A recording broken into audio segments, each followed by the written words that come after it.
मेरे स्टूडेंट्स, कैसे हैं आप सब। आशा है आप सब सकुशल होंगे।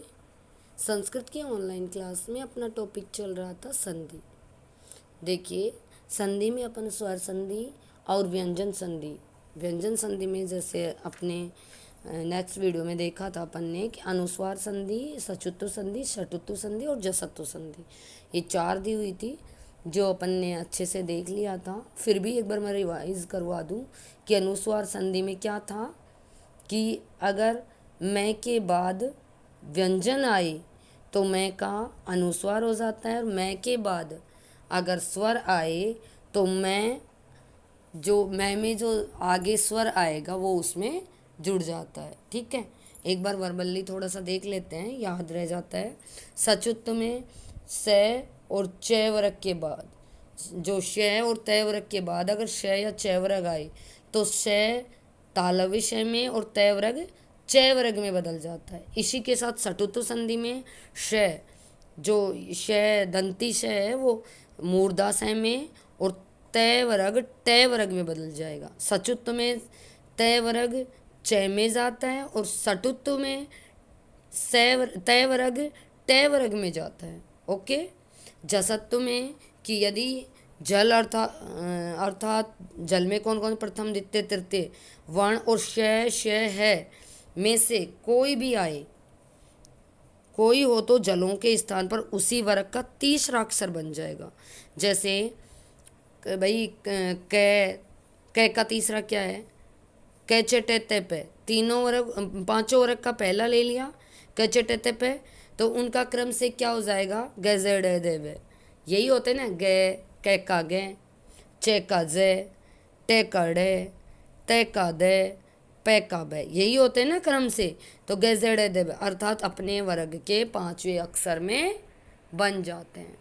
ओके। इसके बाद देखिए नेक्स्ट, आज अपन बात करेंगे विसर्ग संधि। ठीक है, तो विसर्ग संधि में देखेंगे यदा विसर्गस्य स्थाने किमपि परिवर्तन भवति तदा सा विसर्ग संधि कथ्यते।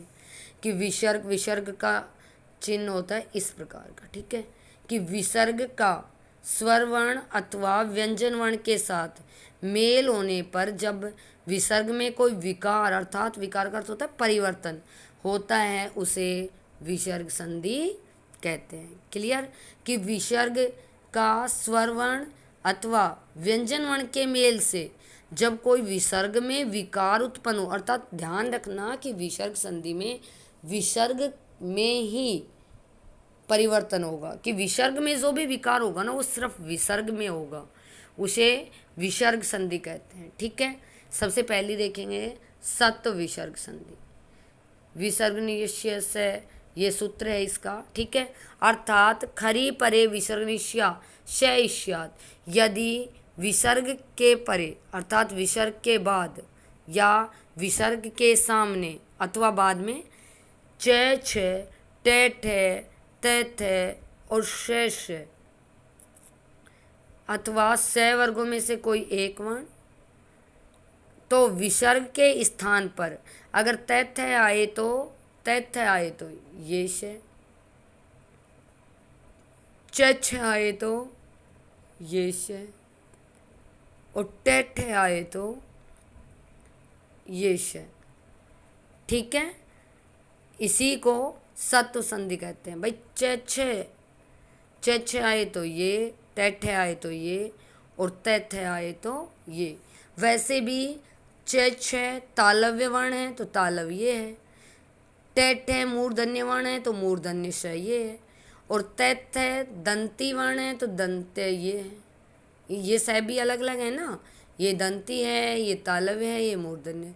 और ऐसे ही याद कर सकते हो कि तैथ्य दंती है तो उसके साथ ये चेठ तालव्य है श, और टेठ मूर्धन्य है तो मूर्धन्य श। ओके, इस प्रकार से अपन देखो उदाहरण से देखेंगे। विष्णु प्लस त्रौत, विष्णु प्लस त्रौत। देखिए, अब देखिए मैंने क्या बताया था कि तय थे आए तो यहाँ तय दिख रहा है, तय और रे से ही बनता है ना त्रय। किस किस से बनता है? तय प्लस रे, इसी से बनता है ना ये त्रय। तो यहाँ अपन को क्या मिला? तय मिला। और तय आए तो क्या होगा? परिभाषा में क्या था? तय आए तो ये वाला से, कौन सा? दंती से, क्योंकि तैथे भी तो दंती थे, तैथे भी दंती हैं, ध्यान रखना। इजी, बहुत इजी होगी ना। ऐसे ही देखो, नेक्स्ट देखो, आप खुद करेंगे मेरे बताने से पहले। नी प्लस छल करके बताओ मुझे विसर्ग का। च छ, ये च आए तो ये क्या है? तालव्य। तालव्य श कौन सा होता है? ये वाला, ठीक है। हलंत होता है तो हलंत स को अपन ऐसे ही लिखते हैं। बच गया अपने पास छ निश्चल। क्लियर? इसके बाद देखेंगे, एक और देख लो, धनु प्लस टंकार। टेठे, टेठे आए तो टेठे क्या होते हैं भाई? मूर्धन्य होता है ना टे और ठे, और मूर्धनी से लगा दो, ये लो। और जब मूर्धन्य से इतना ही आधा इसी तरह लिखते हैं, टे का। ओके, ठीक है। इसके बाद देखिए नेक्स्ट अपनी आती है ऋतु संधि, ठीक है। सूत्र क्या है? सजुरौ सौरु, सजु सौरु। अब देखिए, यदि पद के अंत में स या सजुष हो तो श के स्थान पर रु हो जाता है। अब आप माइंड में आ रहा होगा कि सजुष क्या होते हैं, है ना। तो उसको अपन अभी देखेंगे कि यदि पद के अंत में श, ये श आए, ठीक है। सीधा परिभाषा पे चलें, स्थान पर तो ये स के स्थान पर क्या हो जाएगा? रु आदेश होगा, ठीक है। रु, इस रु के ओ का लोप हो जाएगा, तो आपके पास क्या बनेगा? रे शेष रहेगा, ठीक है। दूसरी कंडीशन क्या है? यदि विसर्ग से पूर्व, अगर विसर्ग से पूर्व ए या आ छोड़कर, मतलब ए या आ नहीं होने चाहिए, अन्य कोई भी स्वर हो और बाद में वर्ग का तीसरा, चौथा, पांचवा वर्ण हो या कोई स्वर वर्ण हो, तो ये रे ले वे है, ये हों, या तो कोई स्वर हो या फिर ये रे ले वे हो, तो रे हो जाता है, वही है, डायरेक्ट रे हो जाता है, ठीक है। तो अपन देखेंगे इसको, देखिए कविरे प्लस अयम,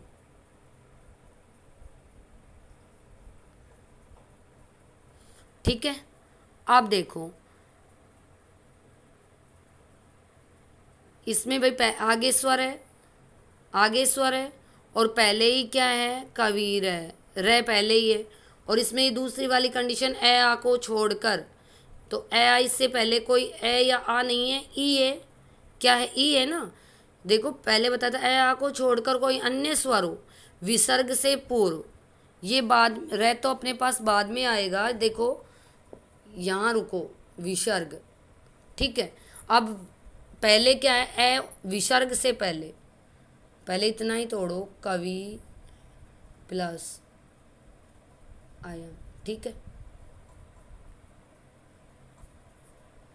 अब देखो कवि विसर्ग से पहले ए या आ छोड़कर स्वर मिल गया, तो मिल गया ई स्वर मिल गया, विसर्ग का क्या हो जाएगा? रे। विसर्ग का क्या हो जाएगा? रे। विसर्ग का जो ये विसर्ग है इसका क्या हो गया? रे आदेश, ठीक है। तो क्या बना? कवि रे प्लस आयम। अब देखिए कवि अपने पास था, रे अलंत है, आगे स्वर में है, तो इसमें आ जाएगा, इसमें आ जाएगा, आ गया इसमें, ठीक है। अब अपने पास क्या बन गया शब्द? कवीर यम। ठीक है, इसी तरह एक और देख लें जिसमें आगे स्वर नहीं मिला, वो देखो एक बार। कवि प्लस गच्छति।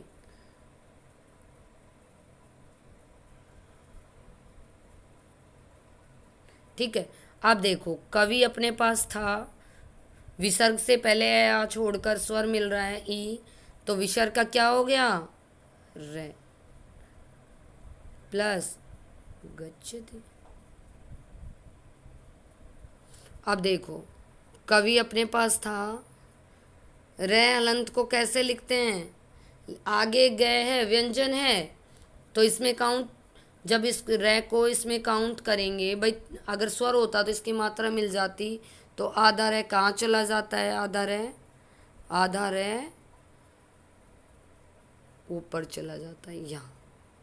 ठीक है, ठीक है, इस तरह से अपनी जो ऋतु संधि कंप्लीट हुई। आगे देखिए उत्तु संधि। ठीक है, उत्तु संधि में देखो अतोर उत्पलु तात पलूते, जब विसर्ग के पहले, ध्यान देना, जब विसर्ग के पहले ह्रस्व ए हो तथा विसर्ग के बाद में भी ह्रस्व ए हो तो स्वर, या फिर ह्रस्व ए स्वर हो तो विसर्ग के बाद भी आने वाले ह्रस्व ए के स्थान पर अवग्रह का चिन्ह लगा दिया जाता है। बहुत इजी है। और आने वाले ह्रस्व ए के स्थान पर अवग्रह का चिन्ह लगा दिया जाता है। अब देखिए दूसरी कंडीशन क्या कहती है कि यदि विसर्ग के पूर्व पहले ह्रस्व ए हो और विसर्ग के आगे भी वर्ग का तीसरा आप जानते हो गजड़ दब है, चौथा ग ज ढ ध में, पांचवा यमगणनम तथा ये ले वे है, इन 20 वर्णों में से कोई भी वर्ण हो तो विसर्ग के पूर्व, जो विसर्ग से पूर्व ए तथा विसर्ग दोनों के स्थान पर ओ हो जाता है। ठीक है, तो ये कंडीशन आप देखेंगे कि कौन सी कहाँ लग रही है। ठीक है, अब देखिए अपन करके देखते हैं, दोनों कंडीशन अप्लाई करेंगे। एक शब्द लेते हैं, बालक है प्लस अयम, बालक है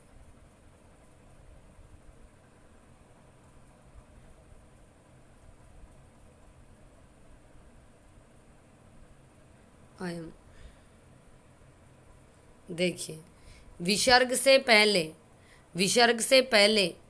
क्या बताया था कंडीशन में, कै मिल रहा है आपको, कै मिल रहा है विसर्ग से पहले, तो जब विसर्ग के पहले ह्रस्व ए हो, विसर्ग के बाद ह्रस्व ए हो, दोनों मिल रहे हैं, आने पर ह्रस्व ए के स्थान पर अवग्रह हो जाएगा। जो ह्रस्व ए है इसके स्थान पर क्या हो जाएगा, अवग्रह हो जाएगा। देखो एक मिनट, जैसे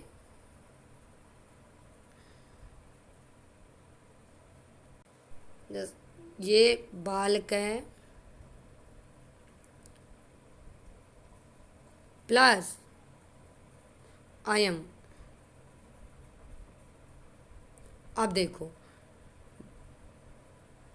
बालक है, अब देखो जो ये अतोर और उपतलो पलुत है सूत्र से विसर्ग का क्या हो गया, विसर्ग का उत अर्थात ओ आदेश हो गया।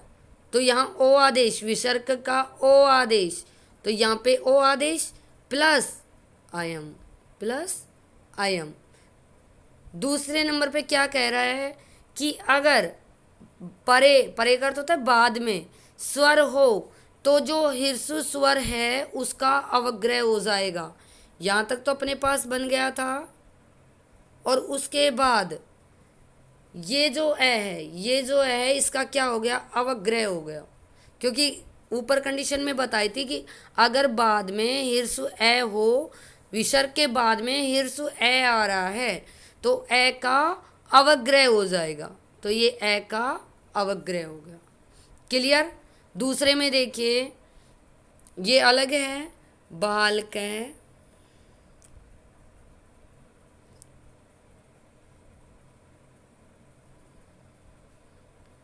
प्लस गच्छति। आप देखिए बालक हैं, ठीक है। आप देखिए क्या बताया था कि अगर जो ये विसर्ग है, विसर्ग का रोरुत प्लोत लुते के हिसाब से, या हम ये कह सकते हैं अतोरुत प्लोत लुते के कारण क्या बना, विसर्ग का ओ आदेश, ठीक है। कि हमारी जो अतोरोतु लुते के सूत्र की वजह से हमें ये क्या मिला, ओ आदेश, ठीक है। तो ओ आदेश हमारा क्या हो गया, बालक था, ओ आदेश विसर्ग का ओ, प्लस आगे क्या था, गच्छति था। अच्छा, दूसरे सूत्र में क्या बताया, दूसरे नियम में कि अगर हिर्सु ए हो तो जो ए है उसका अवग्रह हो जाएगा, या ए नहीं मिला अपन को तो यहाँ अवग्रह नहीं होगा, तो क्या लिखेंगे अपन, बालको गच्छति। क्यों, यहाँ पे अवग्रह क्यों नहीं किया, क्योंकि हिर्सु ए नहीं है। ये कंडीशन तब होती है जब अपन को विसर्ग के बाद हिर्सु ए मिलता है, अगर नहीं मिलता है तो उसको व्यंजन का व्यंजन यों का त्यों लिखा जाता है। तो आपको ध्यान यही रखना है कि अतुरो लुप्ते सूत्र से जो ये अपना विसर्ग है इसका ओ आदेश होता है, ठीक है। एक कंडीशन किसका, विसर्ग का ओ आदेश। क्लियर। उसके बाद क्या कहा है कि फिर बाद में आपको देखना है कि अगर हिर्सु ए है तो उस हिर्सु ए का अवग्रह बन जाता है, और अगर हिर्सु ए नहीं है तो वो व्यंजन यों का त्यों लिखा जाता है। ओके, ठीक है। आई होप बहुत अच्छे से समझ गए होंगे, ठीक है। तो नेक्स्ट अपन फिर मिलते हैं अगले वीडियो के साथ, तब तक के लिए थैंक यू, टेक केयर।